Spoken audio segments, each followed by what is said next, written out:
ಈ ಥರ ಮಿರಾಬಲ್ ಸಸಿಗಳು ಬೆಳೆದಿದ್ದಾವೆ. ಹಾಗೂ ನಾವು ಈ ಥರ ಇನ್ಸೆಕ್ಟ್ಸನ್ನು ಅಟ್ರ್ಯಾಕ್ಟ್ ಮಾಡುವಂಥ ಇದನ್ನು ಹಾಕಿದ್ದೀವಿ. ಹಾಗೂ ಇವು ಯಾವಾಗಾರ ವಾರಕ್ಕೊಮ್ಮೆ ಈ ಥರ ಮಗ್ಗಿ ಬಂದಿರ್ತಾವ್ರಿ. ಇವನ್ನ ನಾವು ತೆಗಿತಾ ಹೋಗ್ಬೇಕು. ಈ ಮಗ್ಗಿಗಳನ್ನು ತೆಗೆದ್ರೆ ಬ್ರ್ಯಾಂಚಸ್ಗಳು ಜಾಸ್ತಿ ಪ್ರಮಾಣದಲ್ಲಿ ಬರ್ತಾವೆ.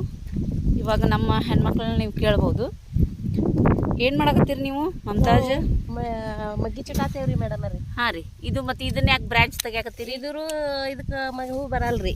ಹಾಂ, ಹೂ ಬರಲ್ರಿ. ಇದು ಹಾಂ, ಹೂ ಬರಲ್ರಿ. ಅದು ಗಂಡ ಬ್ರಾಂಚ್ ರೀ ಅದು.